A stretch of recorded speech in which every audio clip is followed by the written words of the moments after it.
Hey folks, welcome back to another review with yours truly, Sam Healey, right here on the Dice Tower. Today we're headed back in time a little bit, and we're going to take a look at this little guy right here, Isle of Skye, from Chieftain to King from Mayfair Games. Now, this is a tile placement game with some auctioning in it as well. Let's get down to the table and take a look, shall we?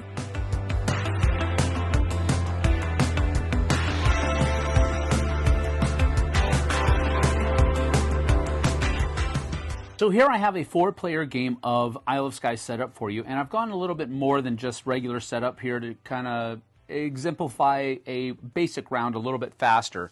On the back side of everybody's player shield, you'll actually have the 6 steps of every round that are shown. The beginning of the round, everybody gets to take their income, which I've already simulated. You start with $5 because your starting tile has $5 on it. That's where your castle is.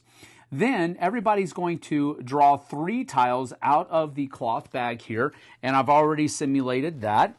And then everybody is going to choose one of those tiles behind their screen that they're going to be getting rid of. Then they're also going to be placing bids on the other 2 tiles, which ones they might be, and they're basically setting a price for people to have to pay if they want to buy one of those tiles from you during the purchase round. Then, once everybody's done that, we're going to remove our screens like so. The tiles that we decided to get away with, these are going to be done away with, and they'll be placed back into the cloth bag a little bit later on. And then everybody's going to be able to go around and decide if they're going to purchase a tile from anybody at the table. But they can only purchase 1 tile. Any tiles that you have left in front of you that somebody else didn't buy, you get to keep, but you have to pay the money that you allotted to them. So basically think of it like this. You are going to be setting the price that you're willing to sell these at, or that's the price that you're willing to pay for it at the end of the round. So starting with the first player, I get to choose first which ones I'm going to try to purchase. So let's say that I want to start kind of simple, and I'm just going to pay $1 and purchase this tile right here. So I'm going to use the money that I had left, and I'm going to give them $1, and I'm going to take this, and this is going to be going into my tableau at the end of the round. The person that I bought it from gets to keep both the money that they said that they would be willing to pay for it and the money that I gave them, and that goes into their bank. And then once everybody has purchased all of the things that they have, then any ones that are left over, we have to pay for. So this is going to be paid for. This one's got to be paid for. This one's got to be paid for. And then this one's got to be paid for as well. And now we're going to basically choose how we're going to put these into our landscape. So when you place things into a landscape, roads do not have to match, but everything else has to match. So if I wanted to, I could place this like that right there. No worries at all. But I wouldn't be able to do this because the water doesn't match with the mountains. But I could do something like this, and then I could put the other one on top of this like that. So this would be correct tile placement because all of my features are matching. So over here, some of the different things that are going to be on the tiles are whiskey barrels that are like this. There's going to be some livestock like sheep and cows. Then there are also going to be other types of scoring scrolls, which will give you points at the end of the game. For example, this scroll right here will give you 1 point for every farm that's in your complete tableau at the end of the game when we get to scoring here. Over here, this one says it's going to score 1 point for every pair of boats that are in this person's tableau. So that's not bad. Now, once everybody has placed all of their tiles in their landscape, then we're going to go on to a scoring round. And scoring rounds are used by these different scoring tiles that are right here. And there are a whole bunch of them that are in the game. You're just going to basically choose which 4 you want to start with. These are the 4 that the rulebook suggests that you start with. And based upon whatever scroll is down here or whatever flag is down here, that's what is going to score. So the first round, only the A tile is going to score. Then the second round, the B tile is going to score. And then in the third round, you're going to have the A and the C tile score as you go through. So as you can see, there's going to be 1, 2, 3, 4, 5, 6 rounds in the game, and whoever has the most points is the winner. So, for example, this one right here is going to give you 1 point for every animal that is either adjacent to a farm tile orthogonally or diagonally, but it also is going to give you 1 point for any farm animal that is on a farm tile. So starting out with the points here, I don't have any animals that are adjacent. I do have 3 animals out here, but they are not orthogonally or diagonally adjacent to a farm, so I don't get any points for that one. Over here, they do have 1 farm, but they don't have any animals that are adjacent to it or on it, so they don't score any points for that one. Over here, there's no farm, no points there. Over here, however, we do have a farm tile, and there is 1 lamb right there, 1 sheep right there. So red will actually get 1 point during that scoring phase, and that's the end of the scoring phase. Then we go to the next round. We'll move this over here. The first player token will go over to the next player, and then we take income. Income is based upon your castle, which is going to give you 5, but then you'll get +1 for any whiskey stills that are connected by a road back to your castle. So I would get 5, 6, 7 for this next round, and that would, of course, go to my bank that I have carried over from last round. Then we would be able to start a new round with the first player drawing 3 tiles out of the bag, and so forth and so on. And like I said, this is going to continue until 6 rounds is over. At the end of 6 rounds, you're going to be able to score all of your scrolls, and then every 5 coins that you have will be worth 1 victory point at the end of the game. Now, there is a little bit of a catch-up mechanism here on the board. So let's say that the point totals were this way at the beginning of the 3rd round. In the income phase, you're going to get your income based on your castle and winery or distilleries at the beginning of each round. But there's also a catch-up mechanism. If this was how all of the points were, white would be getting 1 point for every person that's ahead of them. So that would be 3 extra coins for white. It would be 2 extra coins for blue, 1 extra coin for red, and green would not get any extra coins. And that's basically how you play Isle of Skye.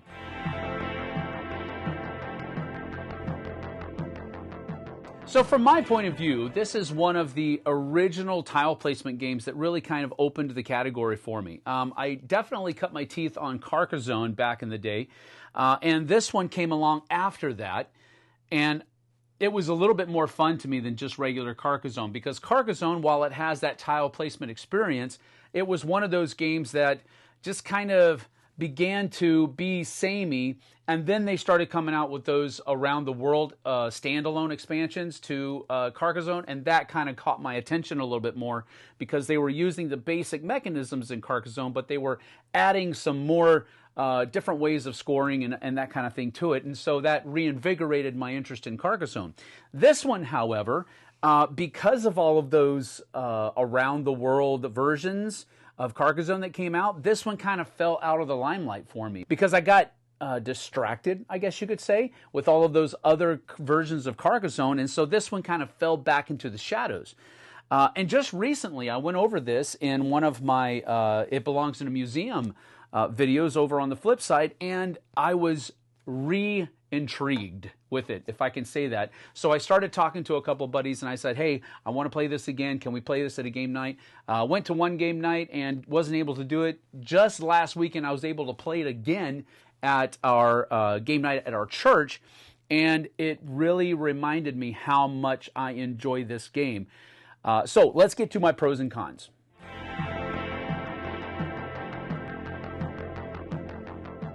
So my first pro of the game is that auctioning, buying phase that happens in the round where you are going to be setting the price of 2 of the tiles that you have in front of you, and that price is kind of like a double-edged sword, if you want to say it that way. It's either going to be the money that you're going to pay for it if nobody else buys them, or it's the amount of money that somebody else has to give you in order to purchase those tiles from you.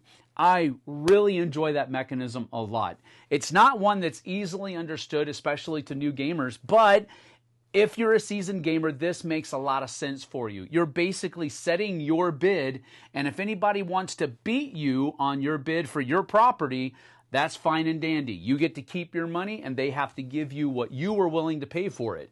I really enjoy that mechanism a lot. It makes for some really neat decision-making space in the game because you're not only thinking about what you would want somebody else to pay, or you're not only thinking about what somebody else is going to be willing to pay for it because you can see how it's going to score points over the course of the game, or how it's not going to score points over the course of the game. So there's a lot of different things that you are putting into that. On top of being able to set the price for 2 of those tiles, you're also choosing 1 tile that's just going to go right back in the bag.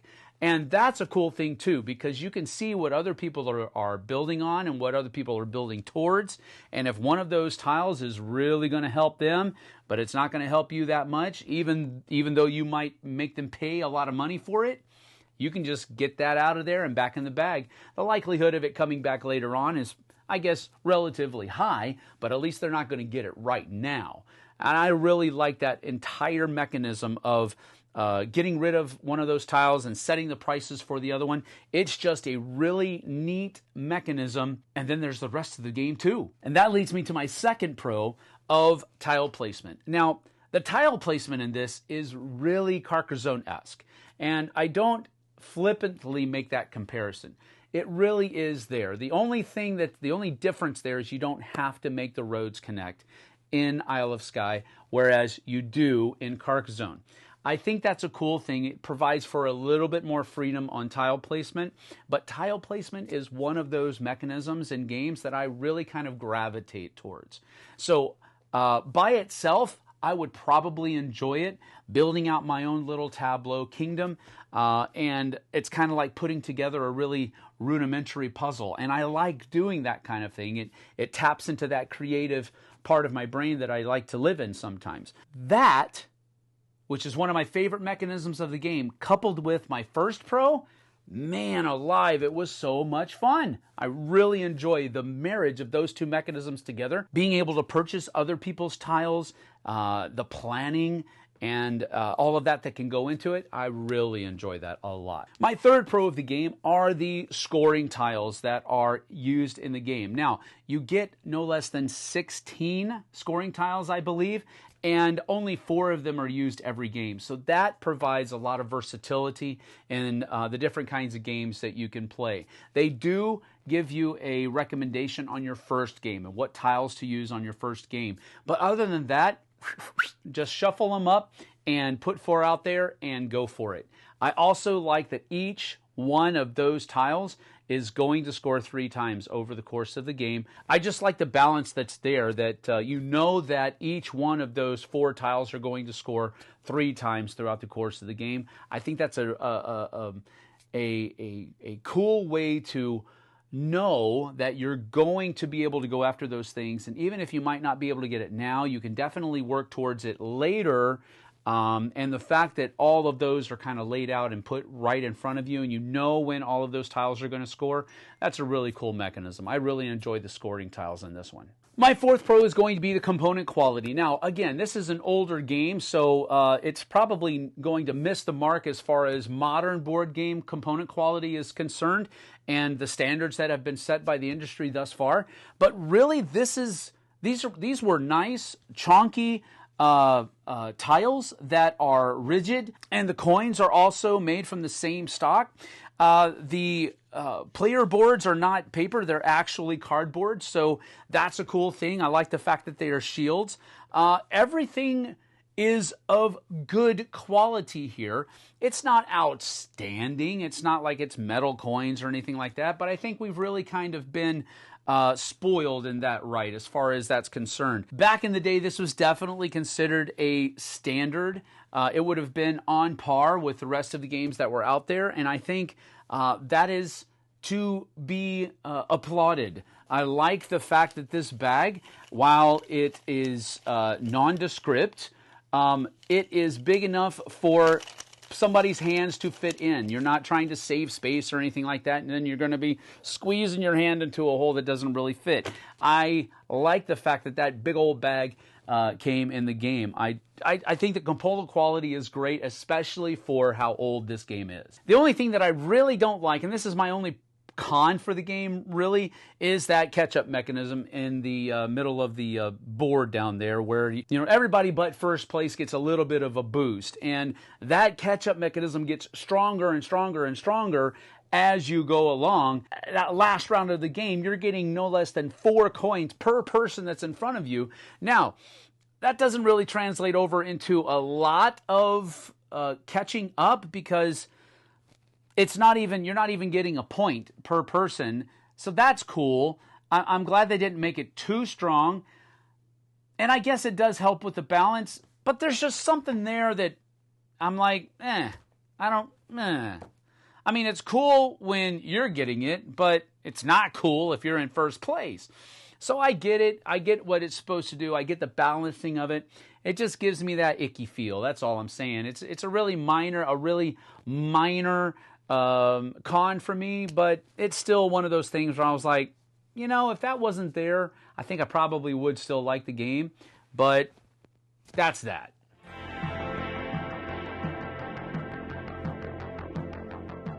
As far as rating is concerned for me, I'm going to give this one a strong 8 out of 10. I really, really enjoy this game. It takes a mechanism that I'm really enjoying, tile placement, and marrying it to one that I often maybe wouldn't like so much, that auctioning, bidding action that goes along with how you're going to purchase the tiles.